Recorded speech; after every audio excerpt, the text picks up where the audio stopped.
प्रणाम है आप सभी का और स्वागत है आपका हमारे चैनल आत्म से अध्यात्म की ओर में। आज हम इस वीडियो के माध्यम से जानेंगे श्रीमद् भागवत महापुराण के पंचम स्कंद के 8वें अध्याय के विषय में। सतगुरु सतनाम आदि माता अलख निरंजन होवहु वांछित फल दूहक भंजन। ओम श्री गणेशाय नमः। अथ अष्टमो अध्यायः। शीर्षक भरत जी का मृग के मोह में फंसकर मृग योनि में जन्म लेना। तो आइए अब कथा का आरंभ करते हैं। श्री सूकदेव जी कहते हैं कि एक बार भरत जी गंडकी के वन में स्नान कर नित्य नैमित्तिक तथा शौच आदि अन्य आवश्यक कृत्यों से निवृत्त हो प्रणव का जप करते हुए 3 मुहूर्त तक नदी की धारा के पास बैठे रहे।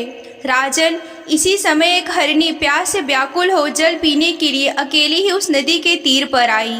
अभी वह जल पी ही रही थी कि पास ही एक गरजते हुए सिंह की लोक भयंकर दहाड़ सुनाई पड़ी। हरिण जाति तो स्वभाव से ही डरपोक होती है। वह पहले ही चौकन्नी होकर इधर उधर देखती जाती थी। अब जो ही उसके कान में वह भीषण शब्द सुनाई पड़ा, सिंह के डर के मारे उसका कलेजा धड़कने लगा और उसके नेत्र कातर हो गए। प्यास अभी बुझी ना थी, किंतु अब तो प्राणों पर भी आ बनी है। इसीलिए उसने भयवश एकाएकी नदी पार करने के लिए छलांग लगा दी। उसके पेट में गर्भ था, अतः उछलते समय अत्यंत भय के कारण उसका गर्भ अपने स्थान से हटकर योनि द्वार से बाहर निकलकर नदी के प्रवाह में गिर गया। वह कृष्ण मृग पत्नी अकस्मात गर्भ गिर जाने से लंबी छलांग मारने तथा सिंह से डरी होने के कारण बहुत ही पीड़ित हो गई थी। अब अपने झुंड से भी उसका बिछोह हो गया, इसीलिए वह किसी गुफा में जा पड़ी और वहीं मर गई। राजर्षि भरत ने देखा कि बेचारा हरनी का बच्चा अपने बंधुओं से बिछुड़ कर नदी के प्रवाह में बह रहा है। इससे उन्हें उस पर बड़ी दया आई और वे आत्मीय के समान उस मातृहीन बच्चे को अपने आश्रम पर ले आए। उस मृगछौने के प्रति भरत जी का ममता उत्तरोत्तर बढ़ती गई। वे नित्य उसके खाने पीने का प्रबंध करने, ब्राग आदि से बचाने, लाड लड़ाने और पुचकारने आदि की चिंता में ही डूबे रहने लगे। कुछ ही दिनों में उनके यम नियम और भगवत पूजा आदि आवश्यक कृत्य एक एक करके छूटने लगे और अंत में सभी छूट गए।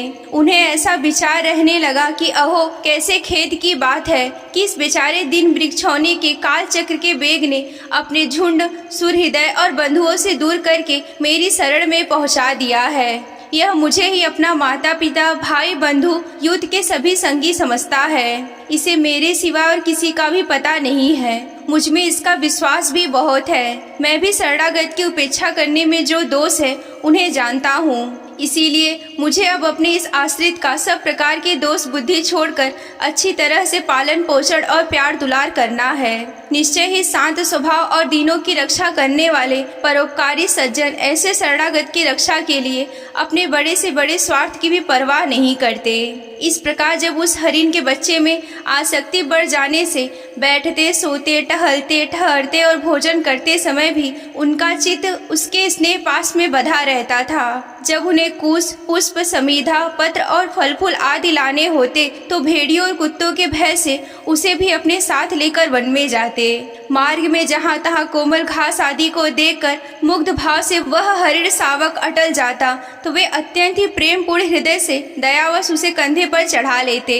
इसी प्रकार कभी गोद में लेकर, कभी छाती से लगाकर उसका दुलार करने में उन्हें बड़ा सुख मिलता था। नित्य नैमित्तिक कर्मों को करते समय भी राज राजेश्वर भरत जी बीच बीच में से उठ उठकर उस मृग बालक को देखते और जब उस पर उनकी दृष्टि पड़ती तभी उनके चित्त को शांति मिलती। उस समय उनके लिए मंगल कामना करते हुए वे कहने लगे कि बेटा, तेरा सर्वत्र कल्याण हो। कभी यदि वह दिखाई ना देता तो जिसका धन लुट गया हो उस दीन मनुष्य के समान उनका चित्त अत्यंत ही उद्गीन हो जाता और वे फिर उस हरिणी के बच्चे से विरह व्याकुल एवं संतप्त हो करुणावश अत्यंत उत्कंठित एवं मोहविष्ट हो जाते तथा शोक मग्न होकर इस प्रकार कहने लगते कि अहो, क्या कहा जाए। क्या वह मातृहीन दीन मृग शावक दुष्ट बहेलिये सी बुद्धि वाले मुझ पुण्यहीन अन्यार्क के विश्वास कर कर मुझे अपना मानकर मेरे किए हुए अपराधों को सत्पुरुषों के समान भूलकर फिर लौट आएगा। क्या मैं उसे फिर से इस आश्रम के उपवन में भगवान की कृपा से सुरक्षित रखकर निर्विघ्न हरी हरी धूप चढ़ते देखूंगा।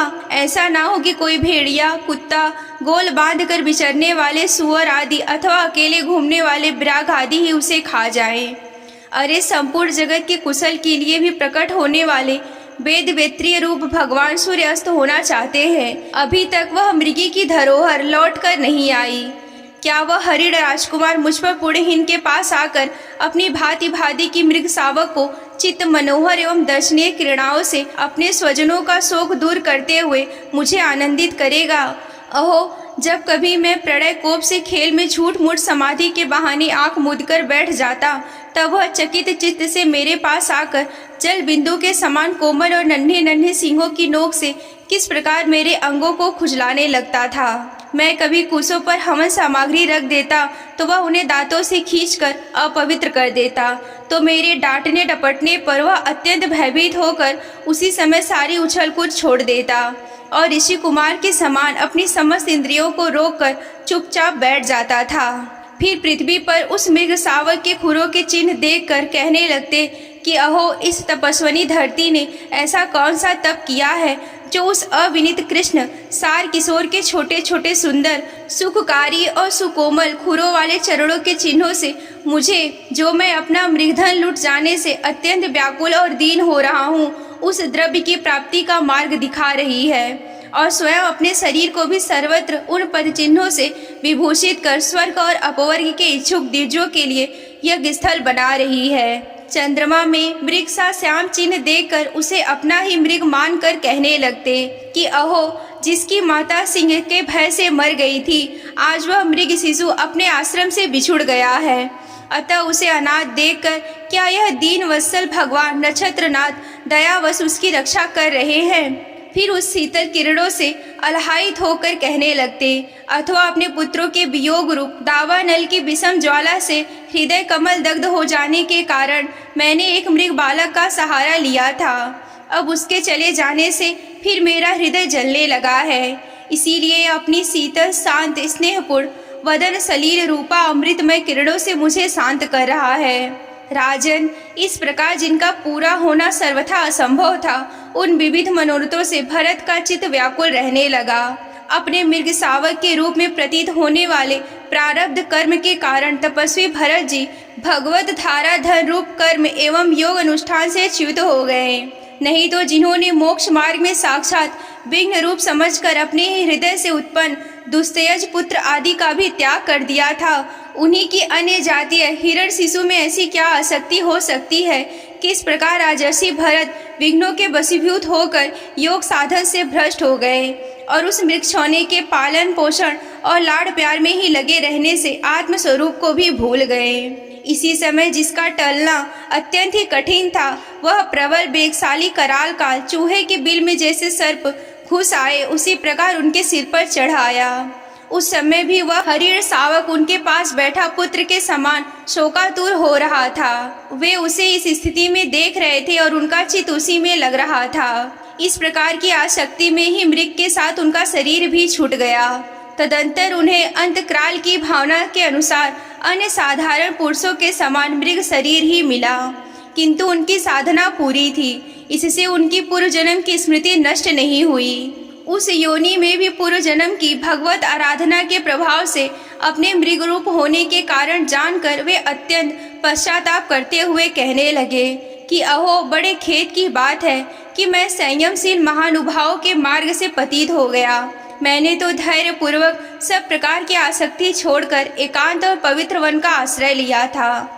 वहाँ रहकर जिस चित्त को मैंने सर्वभूत आत्मा श्री वासुदेव में निरंतर उन्हीं के गुणों का श्रवण मनन और संकीर्तन करके तथा प्रत्येक पल को उन्हीं की आराधना और स्मरण आदि से सफल करके स्थिर भाव से पूर्णतया लगा दिया था, मुझ अज्ञानी का वही मन अकस्मात एक नन्हे से हरिण शिशु के पीछे अपने लक्ष्य से च्युत हो गया। इस प्रकार मृग बने हुए राजर्षि भरत के हृदय में जो वैराग्य भावना जागृत हुई, उसे छिपाए रखकर उन्होंने अपनी माता मृगी को त्याग दिया और अपनी जन्मभूमि कालंजर पर्वत से फिर अपने शांत स्वभाव मुनियों के प्रिय उसी साल ग्राम तीर्थ में जो भगवान का क्षेत्र है और पुलत्स्य और पुलह ऋषि के आश्रम पर चले आए। वहां रहकर भी वह काल की प्रतीक्षा करने लगे। आसक्ति से उन्हें बड़ा ही भय लग रहा था। बस अकेले ही रहकर वे सूखे पत्ते, घास और झाड़ियों द्वारा निर्वाह करते मृग योनि की प्राप्ति कराने वाले प्रारब्ध के क्षय की बाट देखते रहे। अंत में उन्होंने अपने शरीर का आधा भाग गंडकी के जल में डुबोए रखकर उस मृग शरीर को छोड़ दिया। यहीं पर श्रीमद् भागवत महापुराण के पंचम स्कंद का 8वां अध्याय समाप्त होता है। अगर आप श्रीमद् भागवत महापुराण की कथा में रुचि रखते हैं और विस्तार पूर्वक वर्णन यूं ही सुनना चाहते हैं तो हमारे चैनल को सब्सक्राइब कर लें। ये कहानी आप सभी को कैसा लगा हमें कमेंट करके बताएं। आज के वीडियो में बस इतना ही। मिलते हैं अगले वीडियो में। तब तक के लिए आप सभी को जय आदिशक्ति भोलेनाथ जी। हर हर महादेव।